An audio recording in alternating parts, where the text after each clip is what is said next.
ठीक है, 85 people on the coffee. She want to know that whether people in the local region are willing to switch their regulating to something new.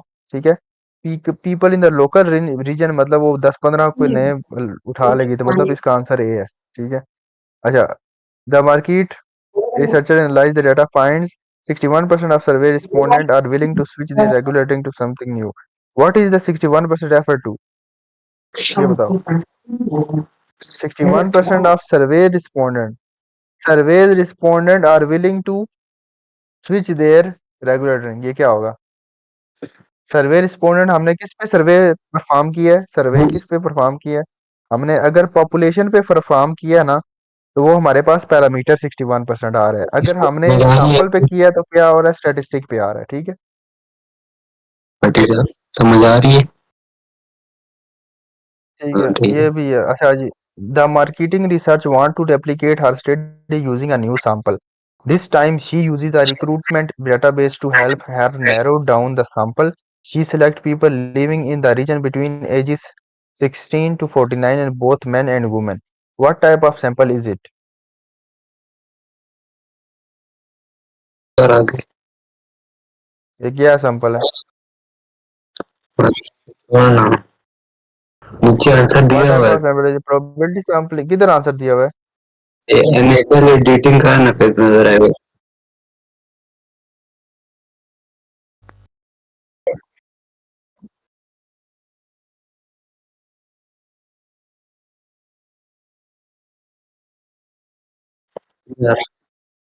नहीं नहीं नहीं यार, इसका ये है कि she select people living in the region between ages 61 to 49 both women. What type of sample is it? Probability sampling है, non probability sampling है? तो ये मेरे ख्याल में प्रोबेबिलिटी सैम्पलिंग है। ठीक है।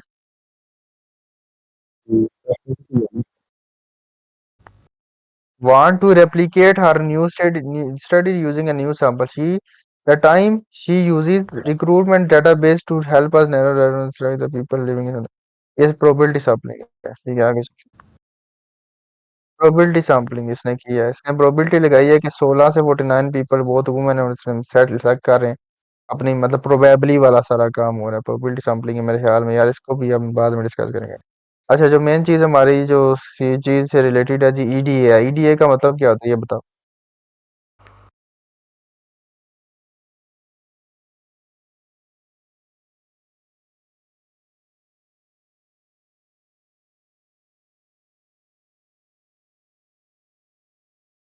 मतलब डाटा में से मेन फीचर एक्सट्रैक्ट करना, फिर वो उस पे मॉडल को ट्रेन डाटा करना। को अब क्या है, देखो एक्सप्लोरेटरी का मतलब भी हमारे डाटा पास को है एक्सप्लोर करना।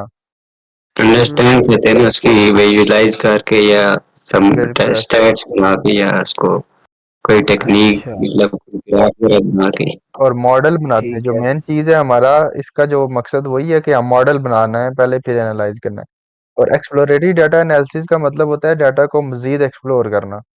ठीक है। हम्म। अच्छा, ये इसको पढ़ लेते हैं एक दफा। Exploratory data analysis a method of examining and understanding data using multiple techniques like visualization, summary, statistic and data transformation to abstract four characteristic।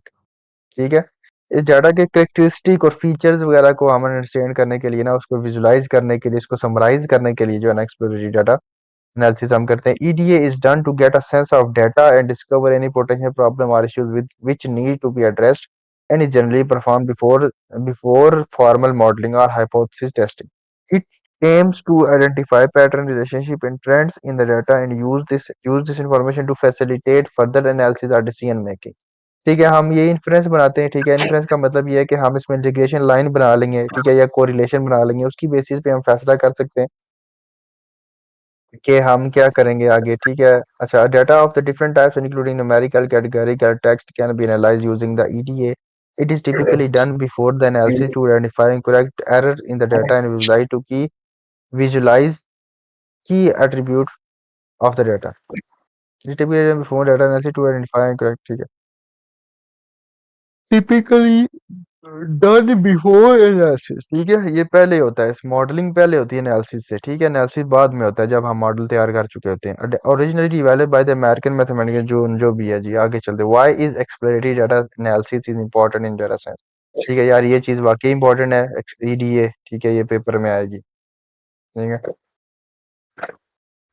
ED की थ्योरी तो नहीं आएगी उस्ताद। ईडीए की थ्योरी आ जाएगी। मुझे मतलब कि आ सकती। Exploratory data analysis is an important phase in the data science process because it enables data scientists to comprehend the data that they are working with a deeper level. Let us find out why EDA is important in the data science by defining its objective. अच्छा, EDA सबसे पहले जी बहुत important है। ठीक है, EDA के बगैर तो मैं तो कहता हूँ डाटा साइंस है। An EDA can confirm it if the collected data is practicable in the context of business problem। ठीक है, it can reveal resolve data analysis issues, explore data analysis पे vital role है जी। deviate significantly यार बहुत। यार इसमें ये चीज लिखी हुई है। ठीक है, मेरी बात सुनो। Exploratory data science data analysis में क्या होता है जी, हम थोड़ा सा ये हेल्प करते हैं। सबसे पहले तो हेल्प करता है डाटा साइंटिस्ट की कि डाटा को डीपर लेवल से मतलब वो देख सके। ठीक है। अच्छा, तो उसके बाद ये जो हमारे पास एक्स्ट्रा फीचर्स हैं ये डाटा में जो एरर्स आ रहे हैं, ठीक है, उनको रिमूव करने में इस्तेमाल होता है। ठीक है, जैसे कोई नल वैल्यूज आ रही है, ठीक है, नल वैल्यूज को आप कैसे ट्रेन करते हो, या तो पूरी रो और उठा देते हो। ठीक है, या तो फिर आप उसमें जो उस कॉलम की एवरेज वैल्यू फिल कर देते हो। ठीक है। उसके बाद ये हेल्प करता है जी expecting meaningful insights from the data. ठीक है। और ये उसकी मतलब कि स्टैटिस्टिकल में ये बताता है mean median mod standard deviations वगैरह। ठीक है।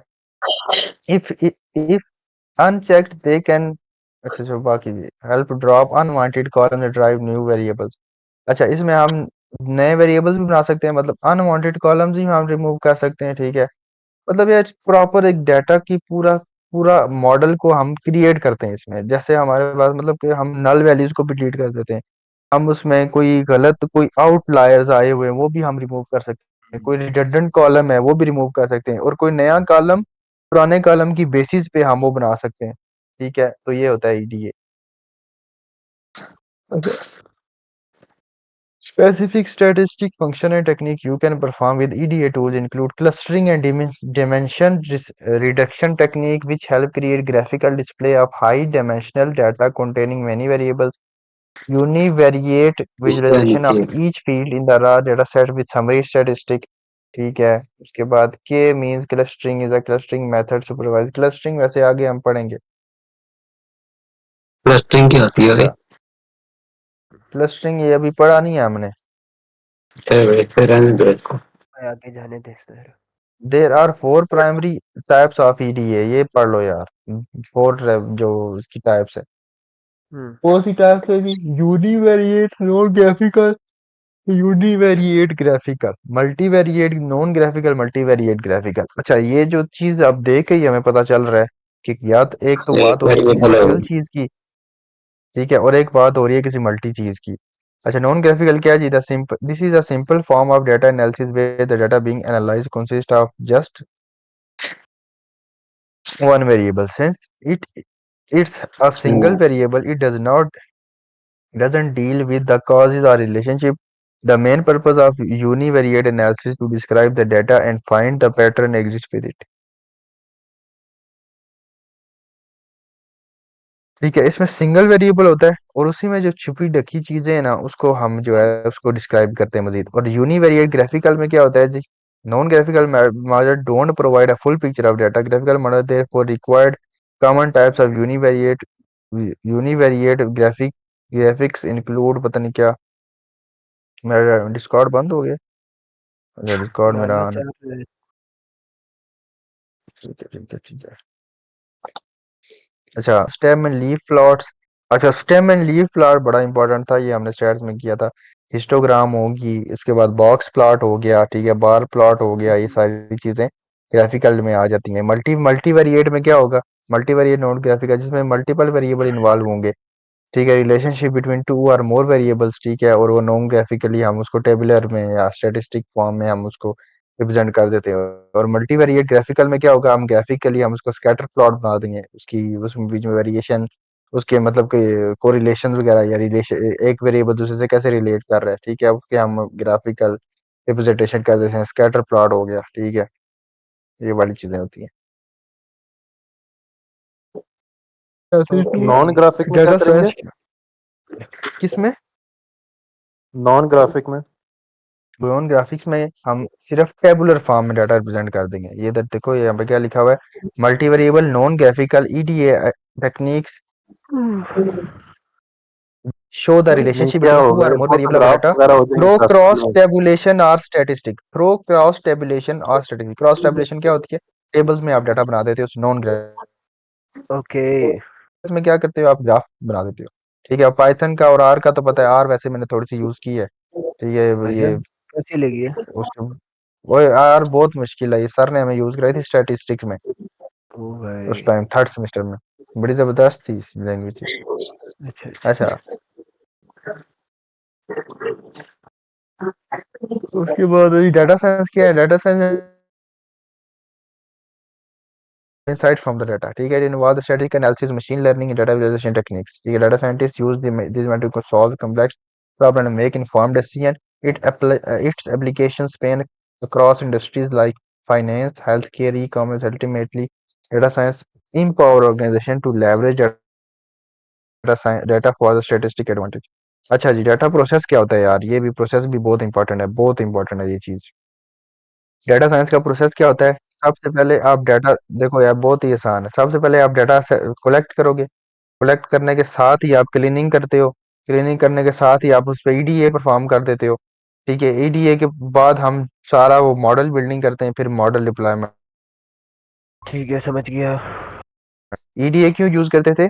डाटा क्लीन करने के बाद ईडीए हम उसको मजीद जो एक्सप्लोरेटरी डाटा एनालिसिस करते हैं, मतलब विजुलाइज ढकी करने की। छुपी चीजें हम उसमें से आइडेंटिफाई करते होते थे। हाँ। ठीक है, कुछ कुछ चीजें रिमूव करते थे, कुछ चीजें मजीद ऐड करते थे। ठीक है, मोर रेलिवेंट ओके। चीजें इसमें ऐड करते थे। तो पांच चीजें कौन सी हैं जी तला जी? तला डाटा जी, पांच क्लीनिंग चीजें हो कौन गया सी हैं? जी। डाटा सबसे पहले क्लीनिंग क्या हो होता है? सबसे पहले क्या होता है? सबसे पहले क्या सबसे होता पहले डाटा है? सबसे कलेक्शन पहले क्या होती है होता है? जी। कलेक्ट डाटा होता है डाटा, कलेक्शन, बिल्कुल। फिर डाटा क्लीनिंग हो गया, फिर ईडीए हो गया, और फिर मॉडल को ट्रेन करने वाला एवोल्यूशन हो गया, और ठीक बस है, फिर डिप्लॉयमेंट होगी उसकी, मॉडल की। और मॉडल डिप्लॉयमेंट हो गया।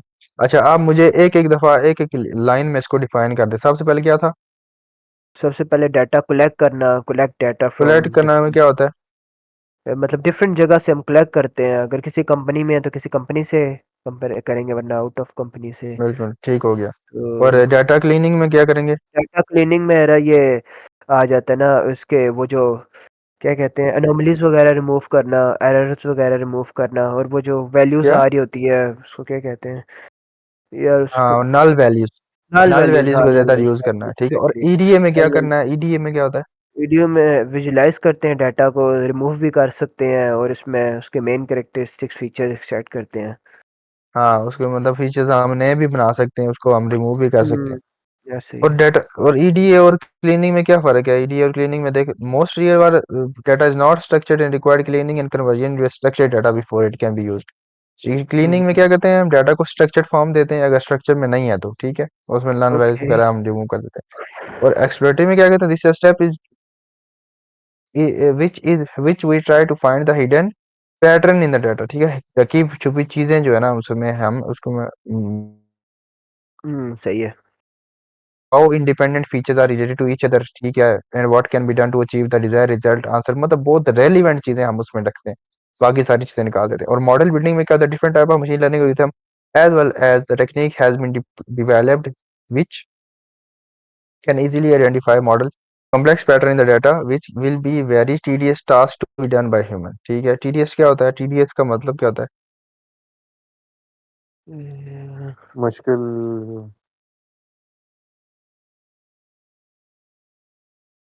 है? tedious, tedious क्या होता है भाई? मुश्किल होता है ना यार, tedious का मतलब मुश्किल होता है ना। अच्छा। हाँ। ठीक है, अच्छा, model deployment after the model deployment क्या करते हैं? रियल वर्ल्ड एप्लीकेशन में हम उसको फेंक देते हैं, हम रियल वर्ल्ड डाटा सेट उसको दे देते हैं। After the okay. Model is developed and gives a better result on hold out the real world data set, then we deploy it and monitor its performance।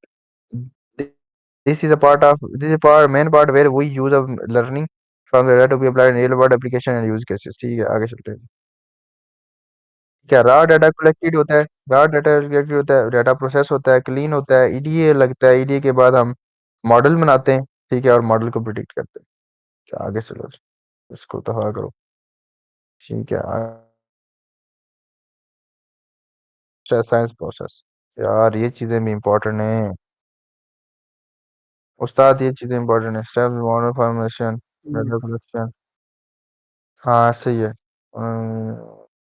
ये वही नहीं है वो जो हमने पहले पढ़ा है, वो वही model evaluation, model deployment.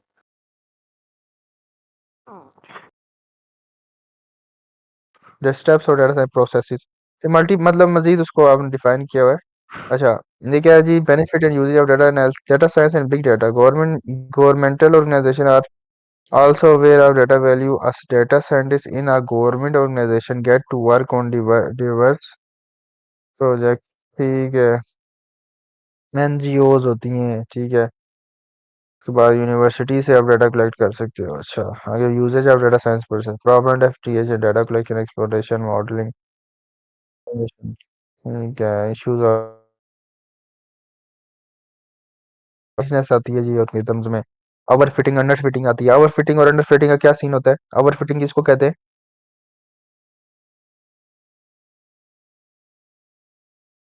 Over feature fitting को। होता है उसमें हम बहुत ही कॉम्प्लेक्स डाटा उसको दे दिए है। ठीक है, हम्म, मतलब उसमें फीचर्स बहुत ज्यादा हो गए, जितने हमें रिक्वायर्ड ही नहीं थे उससे ज्यादा हमने उसको फीचर्स दे दिए।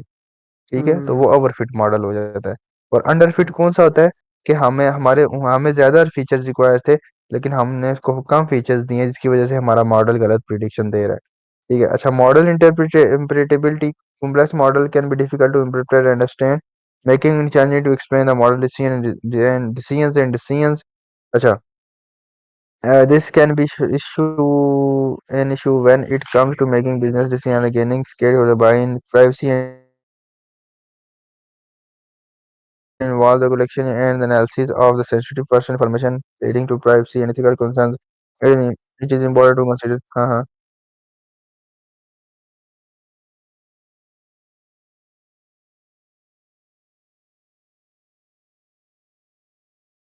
वो भी रॉन्ग प्रिडिक्शन देगा, बिल्कुल ऐसा ही है। ठीक है, अब डाटा परफेक्टली फिट होना चाहिए। ठीक है, ओवर फिट हो गया मतलब हमने इतना कोई प्रिडिक्शन करनी नहीं थी, लेकिन हम उसको 2000 कॉलम्स दे रहे हैं, 2000 फीचर्स दे रहे हैं डाटा के। ठीक है, तो वो फिर ओवर फिट हो जाता है डाटा, और मॉडल हमारा स्लो हो जाएगा। ठीक है, डाटा टेक्निकल चैलेंजेस क्या होते हैं जी? Technical challenge can arise during the data science was such as the data storage and processing algorithm selection and computation, the scalability, correlation analysis, the statistical method used to evaluate the strength and direction of the relationship between two or more variables. The correlation coefficient range from, ये बता दो यार एक लफ्ज में correlation बताओ, जल्दी करो, शाबाश। कोरिलेशन बताओ, कोरिलेशन।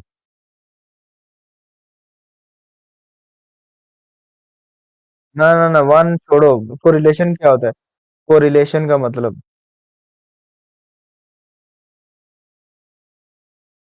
हाँ तो ये क्या है? तो ये हम क्या कर रहे हैं? नहीं नहीं, ठीक तो जा रहा है, लेकिन इसको आप डिफाइन कैसे करो? मैं कहता हूँ आप, कोरिलेशन क्या होती है, आप क्या कहते हैं? एक बढ़ा है दूसरा भी बढ़ेगा, ये सीन होता है। रिलेशन ये बिटवीन टू कोरिलेशन, कोरिलेशन का टू मतलब एंटिटीज। होता है, ठीक है, टू और मोर एंटिटी के दरमियान रिलेशनशिप, उसको कोरिलेशन कहते हैं। ठीक है। ठीक है, अब चलो आप भी ठीक कह रहे थे, लेकिन आप वो एग्जांपल कह रहे थे। ठीक है, अगर वो पॉजिटिव पॉजिटिव कोरिलेशन है तो मतलब कि अगर हमारा मॉडल और हमारा जो कोफिशिएंट ऑफ कोरिलेशन है, उसकी उसकी जो वैल्यू है जीरो से ऊपर है, मतलब +1 की तरफ है, तो क्या है? पॉजिटिव कोरिलेशन है। अगर जीरो है तो नो कोरिलेशन, अगर माइनस की तरफ है तो नेगेटिव कोरिलेशन। ठीक है, पॉजिटिव है। अगर एक्स की बढ़ रही है या एक की बढ़ी है, दूसरे की कम हो रही है, दूसरे की कम हो रही है तो एक की बढ़ी है, या मतलब दूसरे की बढ़ी है तो एक ही कम हो रही है, तो वो ये सीन है नेगेटिव कोरिलेशन। अगर किसी के बढ़ने या कम होने से एक दूसरे को फर्क नहीं पड़ रहा तो जीरो है, मतलब नो कोरिलेशन है। ठीक है, the correlation coefficient range from the -1 to 1। ठीक है, ये तो हमें बताया, ये किधर चला गया? अच्छा, तो ये पॉजिटिव कोरिलेशन है, इसका ग्राफ ऊपर की तरफ बनेगा, नेगेटिव का नीचे की तरफ, जीरो कोरिलेशन और नो कोरिलेशन का सीधा। ठीक है, ये स्कैटर्ड ग्राफ के थ्रू हम बनाते हैं ज्यादातर। ज्यादातर जो कोरिलेशन का ग्राफ बनता है ना, मतलब बनता ही स्कैटर में है। ठीक है, ये बेस्ट हम्म, विजुअलाइजेशन है कोरिलेशन की। टाइप ऑफ हम्म, कोरिलेशन क्या होता है जी? सबसे पहले पेयरसन कोरिलेशन है। ठीक है, उसके बाद कौन सी कोरिलेशन है? स्पेयरमैन। अच्छा जी, Pearson. Pep correlation analysis as follows. Pearson correlation, this is the most common type of correlation analysis. Pearson correlation वैसे बेसिक जो मेन चीज है ना, हम पियर्सन से ही करते थे, ये स्पेस में बाद में आया है। Pearson correlation measures the linear relationship between two continuous variables. It assumes that the variables are normally distributed and have equal variance. The correlation ranges from -1 to 1, ठीक है, -1 indicating perfect negative linear relationship, positive perfect positive zero no relationship, ठीक है। Pearson correlation coefficient measures the in linear relationship between two variables.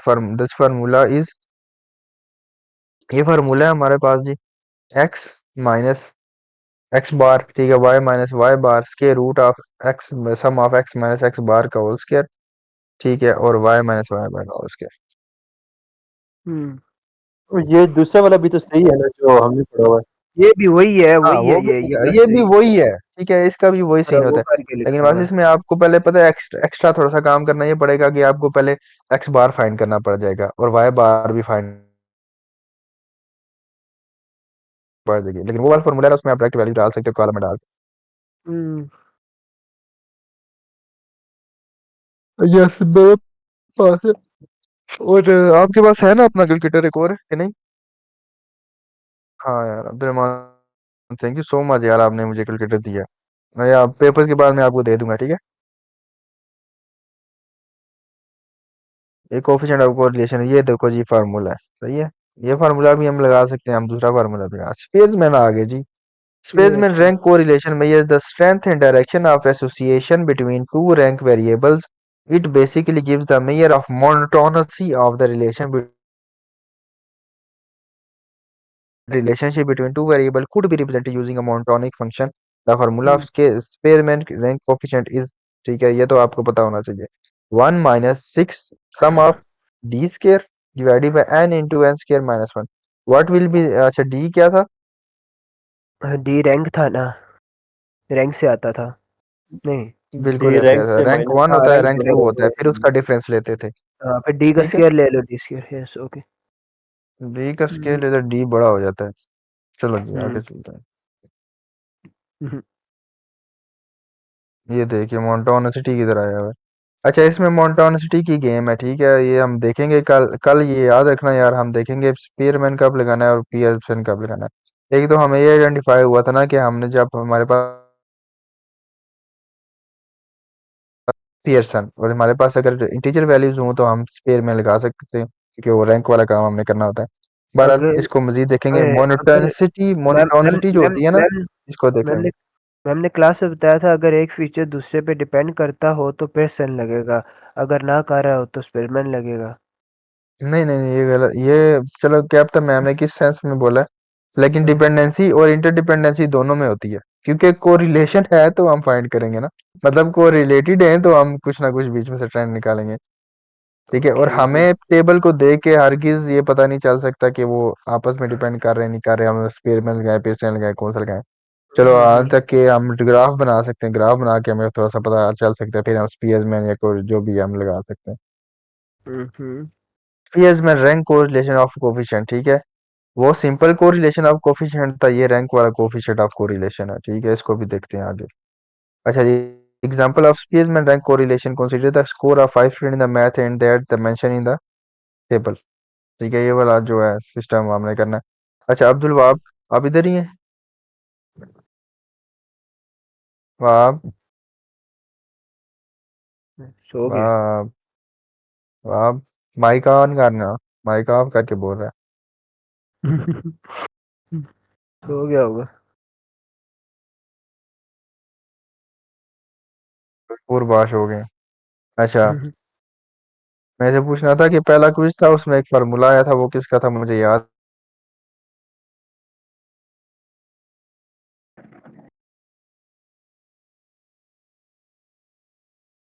हाँ पहला quiz था उसमें एक formula था, या यही था मेरे ख्याल में, या बाइनोमियल का था। अच्छा जी, लेक्चर 3 आके ये विजुअलाइजेशन का ये विजुअलाइजेशन का लेक्चर है, ठीक है, मेरे ख्याल में आप लोग ये कर चुके हो, ठीक है। हम्म। इसमें कब पता तो मैं चलेगा जब कि हमने डॉट तीसरा प्लॉट कर रहा था प्लॉट तो लगाना है, हिस्टोग्राम लगाना है या कौन सा लगाना है? देखो इसमें कुछ ना कुछ ऐसे तुम्हें क्लू मिलेंगे, ठीक है, जिससे हम डाटा को अपलोड कर। तो अच्छा, तो सबसे पहले डाटा विजुअलाइजेशन क्या होती है? विजुअलाइजेशन क्या होती है कि हम न्यूमेरिक वैल्यूज को या डाटा जो हमारे पास होता है उसमें कुछ ना कुछ हमारे पास ऑर्डिनल डाटा, नॉमिनल डाटा, उसको हम किसी ना किसी तरीके से विजुअलाइज, ग्राफिकली विजुअलाइज कर दें, उसको हम डाटा विजुअलाइजेशन कहते हैं। डाटा कलेक्शन एंड क्लीनिंग, अच्छा न्यू डाटा सेट है जी, उसमें हम क्या क्या करते हैं? ये वही ईडीए की बात हो रही है, ठीक है, ईडीए के फीचर्स की बात हो रही है। तो अभी देखते हैं मजीद डाटा टाइप्स, डाटा की टाइप्स। और यार मल्टी और लीनियर वाला सामान है ना, वो कल सुबह पे रख लो, सुबह 8 बजे हाजिरी है यूनिवर्सिटी में, क्या कहते हो? ऐसा ठीक है? सही है, सही है। ये क्योंकि अभी बहुत टाइम हो गया, मुझे नींद भी बहुत सख्त आ रही है। अच्छा बहरहाल, जब न्यू डाटा सेट होता है जी हमारे पास, उसकी कलेक्शन एंड क्लीनिंग होती है। फिर डिस्क्रिप्टिव स्टैटिस्टिक लगाते हैं। डिस्क्रिप्टिव स्टैटिस्टिक क्यों लगाते हैं जी, मुझे बताएं जी। और डिस्क्रिप्टिव स्टैटिस्टिक क्या होता है?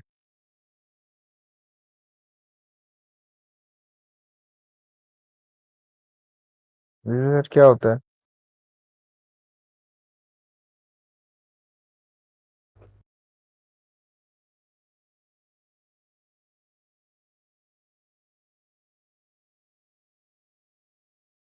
डिस्क्राइब करते हैं, बिल्कुल। डाटा को डिस्क्राइब करो, तो जो फंक्शन हम यूज करते थे डिस्क्राइब का, उसमें क्या आता था डिस्क्राइब करते थे जब हम, क्या आता था?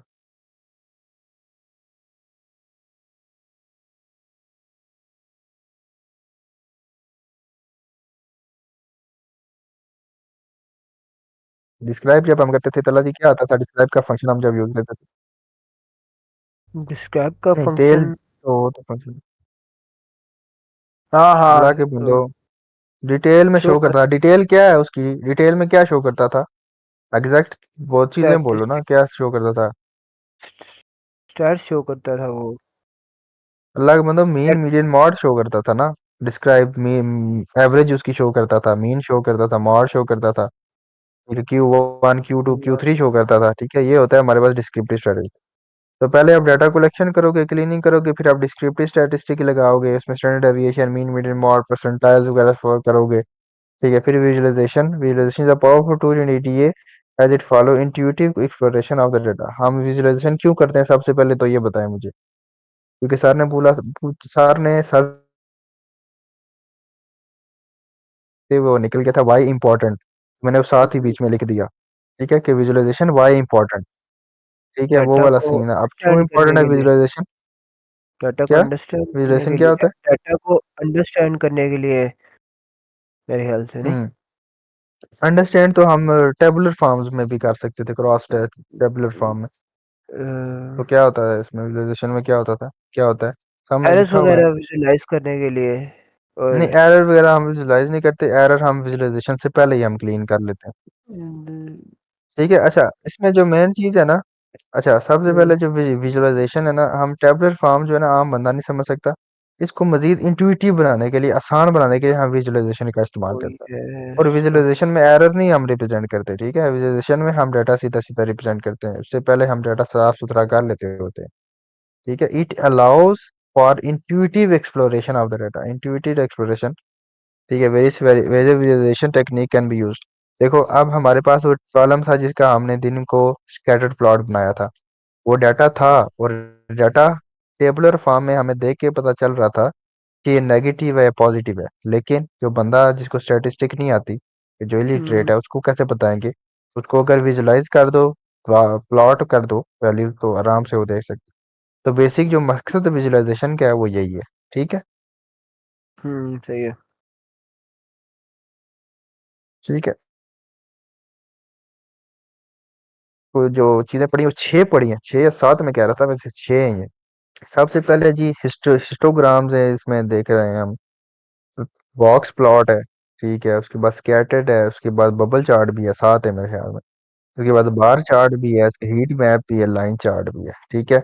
जो बहुत ज्यादा इंपॉर्टेंट है हमारे लिए, हिस्टोग्राम, तो चलो अगर सर ने कोई डाटा की कोई क्लास बाउंड्रीज कर दी हो, फिर हिस्टोग्राम बनाना पड़ेगा। स्कैटर्ड प्लॉट को बनाना आता है कि नहीं आता? सबको अब तक तो आ जाना चाहिए, कैटर, स्कैटर्ड हाँ। प्लॉट।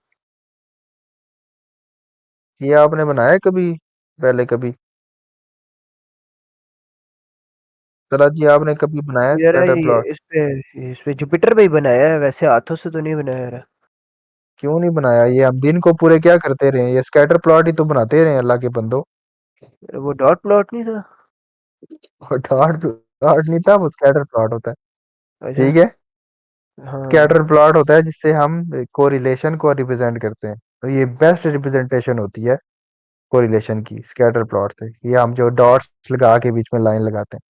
ओके। स्कैटर का क्या मतलब होता है? जहां भी आपको डाटा मिले आप थप्पा लगा दो, स्कैटर कर दो। सही है। स्कैटर का क्या मतलब है? फैला हुआ। ठीक है। पहला आवाज।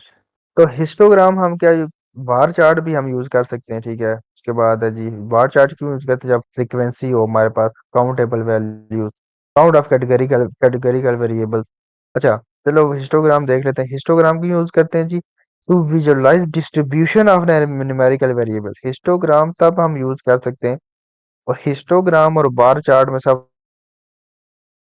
यही है कि उसमें क्लास बाउंड्रीज होंगी। हिस्टोग्राम कभी, हिस्टोग्राम का जो बार होता है ना, वो कभी भी अलग से शुरू नहीं हो सकती। हम्म। उसको रेंज चाहिए होती है। अगर मैं कहता हूँ कि नीचे वैसे को कोई रेंज चाहिए होती है, उसका मतलब 0 से 5, 5 से 10, 10 से 15, ये नीचे आएंगी, एक्स एक्सिस पे ये वैल्यूज आएंगी।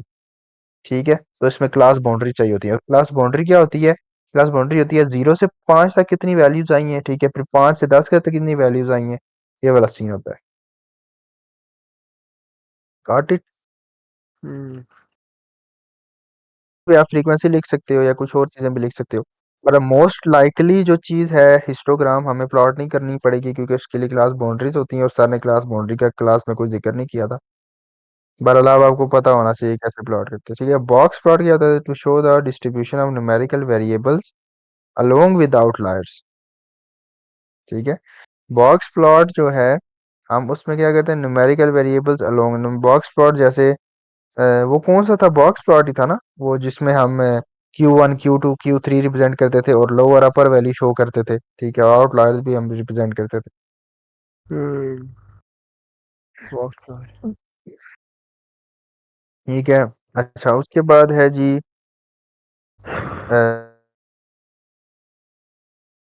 हम कर चुके हैं explore relationship between pair of numerical values. ठीक है, हम रिलेशनशिप फाइंड करते हैं कोरिलेशन में या रिग्रेशन में, तो हम ये स्कैटर प्लॉट यूज करते हैं। Bar chart to present the frequency और count of category variables. Bar chart कब यूज करते हैं ये तो आपको पता ही होगा। नीचे मैं देखता हूँ आईफोन लोगों के पास कितने हैं। ठीक है, साइड पे मैं देखता हूँ 10,000, 15,000, 20,000। ठीक है, नीचे लिख देता हूँ आईफोन और एंड्रॉयड। आईफोन का बार छोटा हो जाए, एंड्रॉयड का बार बड़ा हो जाएगा। ठीक है, हीट मैप्स का यूज होते हैं जी। Heat map visualise the relationship को रिलेशन बिटवीन वेरिएबल। ठीक है, वैसे तो हीट मैप नहीं आ सकता क्योंकि हम वो बना ही नहीं सकते। लाइन चार्ट जो है ना, बड़ा अच्छा है, ये आएगा। ठीक है, और हमारे क्विज में भी आया था। ठीक है, इससे हम ट्रेंड शो करवा सकते हैं। ठीक है, इसमें मजीद वेरिएबल्स के मतलब अगर आपके पास जी वो कहता है कि एक बंदे की 10,000 सैलरी है, दूसरे बंदे की 30,000 सैलरी है, और इस नीचे मंथ भी बता देता है, इस मंथ के और अंदर बता देता है कि हाँ जी, कि हमारे पास 4 बंदे। ठीक है, उस हिसाब से बताओ 4 कॉलम वो दे देता है, तो हम आराम से लाइन चार्ट इस्तेमाल कर सकते हैं। जबकि हम स्कैटर प्लॉट में या बॉक्स प्लॉट में या डॉट प्लॉट में वो चीज़ इस्तेमाल यूज नहीं कर सकते, और हिस्टोग्राम में भी वो चीज़ हम इम्प्लीमेंट नहीं कर सकते। ठीक है, ये वाला सीन होता है। आगे चलते हैं जी। अच्छा, इसमें पाई चार्ट मिसाल लगी वो भी बताया है।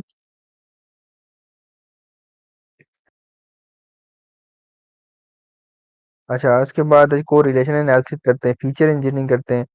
अच्छा, न्यू डाटा सेट है जी। When EDA typically involve various steps. जब हमारे पास नया डाटा आता है तो ईडीए जो है एक्सप्लोरेटरी डाटा एनालिसिस, उसमें क्या करते हैं हम? पहले सबसे पहले वो वही 5 स्टेप्स याद कर लो यार, उसमें बस विजुअलाइजेशन ऐड कर देना। सबसे पहला स्टेप क्या क्या था? डाटा को कलेक्ट करना। दूसरा क्लीन करना। ठीक है, इसमें नीचे उन्होंने डिस्क्रिप्टिव भी लगाया हुआ कि आप मीन मॉड भी कर देते हो, विजुअलाइजेशन भी कर देते हो, और रिलेशन एनालिसिस भी कर देते हो, और फीचर इंजीनियरिंग भी कर देते हो। फीचर इंजीनियरिंग क्या मतलब है? यूजलेस कॉलम को, यूजलेस फीचर को हटाना, और जो चाहिए फीचर, ठीक है, किसी दोनों कॉलम को कंबाइन करके या किसी दोनों की बेसिस पे एक नया कॉलम बनाना, उसको फीचर इंजीनियरिंग कहते हैं। ठीक है, फीचर हम उसके अंदर नया फीचर ऐड कर रहे हैं या पुराना फीचर रिमूव कर रहे हैं। अच्छा, एन सोकोंडा पता नहीं, एन सोकोंग क्वार्टेट का क्या मतलब होता है? इसकी जो चीज है ना, मेन चीज, वैसे इसको पढ़ने की इतनी जरूरत नहीं है। एस्कॉम का मतलब यही होता है कि आपके जो वैल्यूज है ना, ठीक है, इसका मतलब ये है कि आपकी वैल्यूज बेशक सेम आ रही हो, मीन मीडियन मार्क्स बेशक सेम आ रहा हो, लेकिन विजुअलाइजेशन हमेशा डिफरेंट होती है। हमेशा क्या मतलब डिफरेंट हो सकती है। ये कह रहा है it consist of 4 data sets with nearly identical summary statistic mean variance and correlation, yet their understanding underlying pattern differ significantly when visualized। ये इसकी मैं एग्जांपल आपको कैसे देता हूँ, कैसे दूं, कि जो हमारे पास टेबल था जिसमें एक्स की और वाई की वैल्यू थी, हमने प्लॉट की थी, चार चार वैल्यू थी, पता नहीं, वो जिसमें बहुत बड़ी बड़ी वैल्यू थी, तला जाग रहे हो? हाँ जी, हाँ जी, जाग रहा हूँ, जाग रहा हूँ। ठीक है, उसमें हमें हमारे पास वो बड़ी बड़ी वैल्यू थी। अब आप अगर एक्स का बार लो और बीच में मैं कहता हुँ, हूँ कि आप पहले 10 20 30 40 50 है, अब मैं कहता हूँ 10 30 20 40 50 कर दो, तो आंसर तो वही आएगा। हुँ, ठीक है, लेकिन उसकी विजुअलाइजेशन डिफरेंट हो जाएगी। तो ये बात यही कर रहा है यहाँ पे। ठीक है, एक लाइन एक रो में वैल्यू चेंज होने से बेशक नीचे उसकी कैलकुलेशन चेंज नहीं हो रही, लेकिन विजुअलाइजेशन चेंज हो जाती है। ठीक है, विजुअलाइजेशन टूल जो है ये हम मैट प्लॉट लिब भी कर सकते हैं, जो मर्जी ये कर सकते हैं। अच्छा जी, हुँ। ये कितने आ गए जी, बोल देता हूँ जी, इसमें अपलोडिंग हुआ है। टैबलियो पे बहुत ज्यादा लोग प्रोजेक्ट्स वगैरह बनाते हैं यार, हम भी बनाएंगे इंशाल्लाह, कभी अल्लाह पाक हमें भी मौका दे यार, थोड़ी सी कंसिस्टेंसी है। डेटा रैपर हो गया, फ्यूजन चार्ट्स हो गया, गूगल चार्ट्स हो गया, ये मुझे नहीं पता है। एंस्कॉम क्वार्टेट मैंने आपको बता दिया ना। ठीक है, उसके हुँ, बाद है जी, the four data set plot can be define as, उन्होंने एग्जांपल दी हुई थी। ये फोर डाटा सेट जो उसकी मेरे ख्याल में इसकी उसमें नहीं है एग्जाम डेफिनेशन में, ये तो एक एग्जांपल है।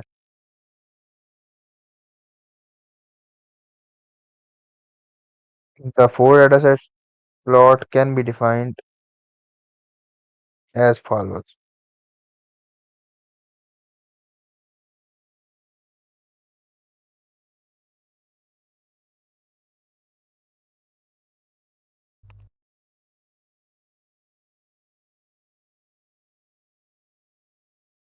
ये नहीं आएगा।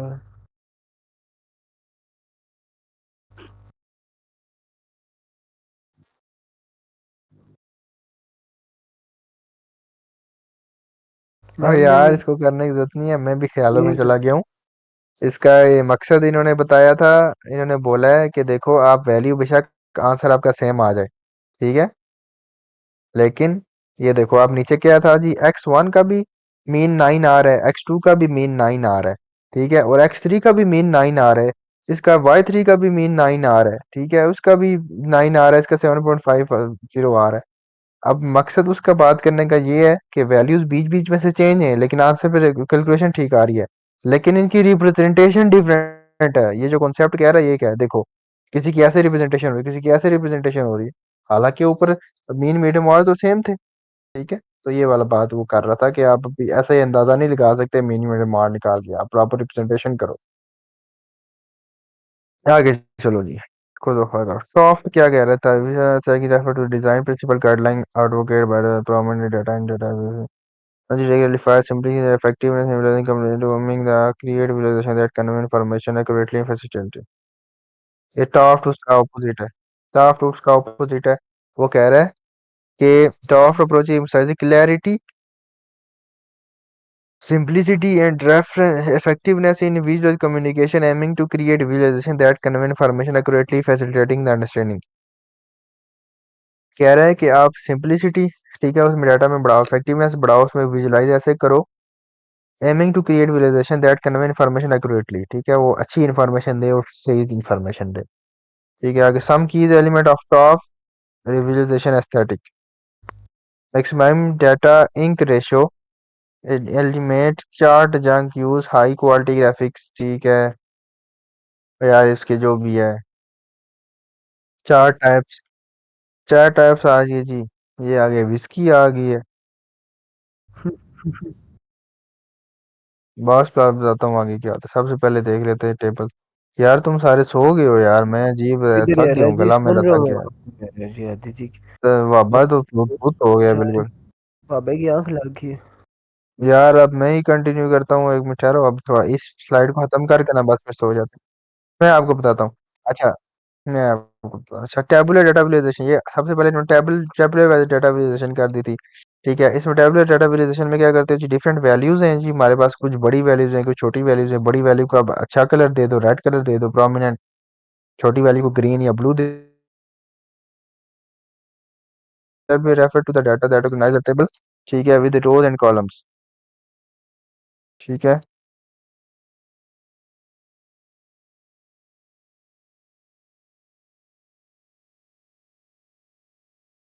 अच्छा, ये लाइन प्लॉट, ये क्विज सर ने हमें दिया था। ठीक है, ये वाला क्विज था। ठीक है, और मेरा एग्जैक्टली सेम यही बना आया था। ठीक है, आप देखो यहाँ पे लाइन प्लॉट में क्या है जी, वो एक हमने हमें उसने इंडिपेंडेंट वेरिएबल दिया हुआ है और दो वेरिएबल्स के ऊपर डिपेंड कर रहे हैं, cell percent A, cell percent B. हमने क्या किया जी, नीचे मंथ कर दिया, ऊपर हमने क्या हम्म। कर दिया, जो डिपेंडेंट वेरिएबल था सैलरी। ठीक है, ए की और बी की हमने दो अलग अलग लाइंस बना दी हैं।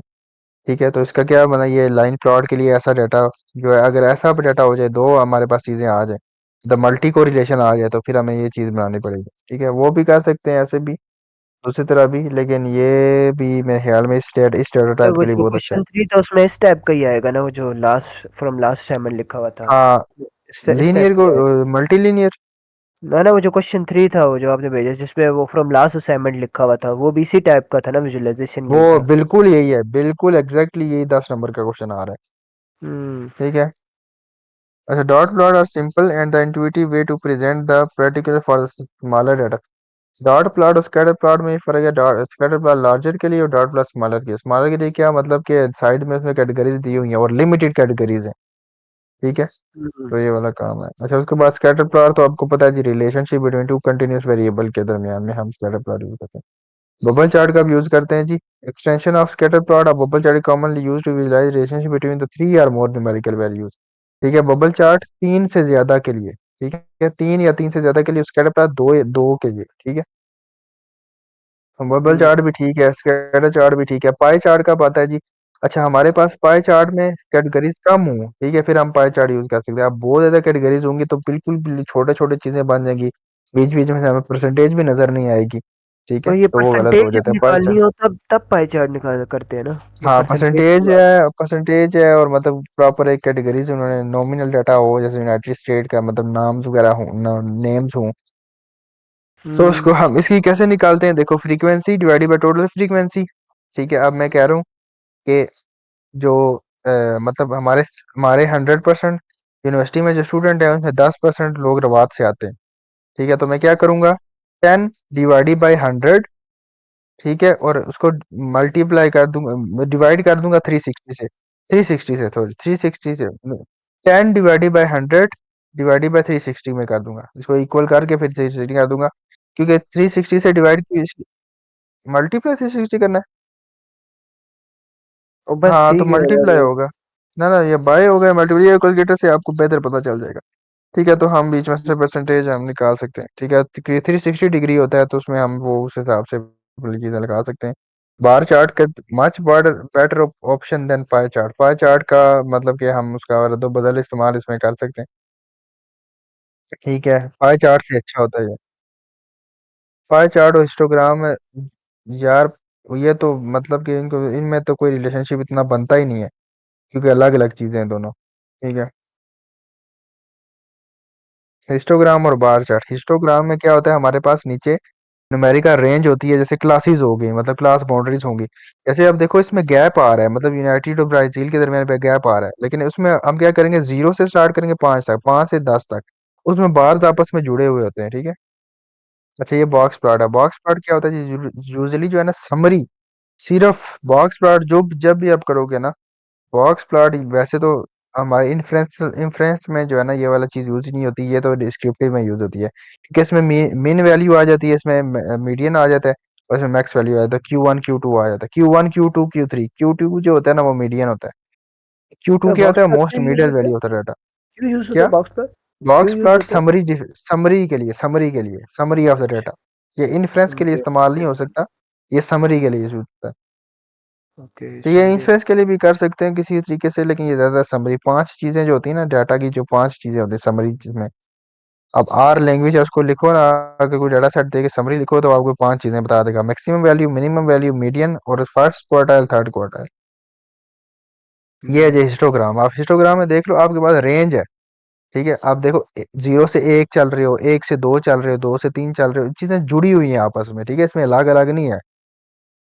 ठीक है, okay. Histogram is a chart plot that distribution of the numerical values as a series of bar chart. ठीक है, ये डिस्ट्रीब्यूशन होती है, डिस्ट्रीब्यूशन हमारे पास काफी ज्यादा। हीट मैप तो आपको बेहतर पता है, ग्राफिकल रिप्रेजेंटेशन होती है, where value are depicted by colour. ठीक है, अब जहाँ पे ज्यादा वैल्यूज हैं, जहाँ पे ज्यादा पॉपुलेशन है, तो आप उस वहाँ पे ज्यादा कर दो, जहाँ पे कम है वहाँ पे कम कलर कर दो। ठीक है, आगे पाइथन लाइब्रेरी है जी, ये तो आपको पता है, इलस्ट्रेशन एग्जांपल है।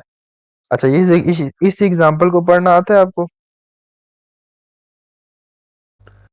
ये सुबह क्या? देखेंगे, इसको सुबह देखेंगे, बहुत आसान है ये। हाँ, वो भी देख लेंगे। अच्छा, इंटरेक्टिव डाटा डाटा विजुअलाइजेशन के लिए क्या करना चाहिए वैसे, ये भी क्या आपका क्वेश्चन आ जाए।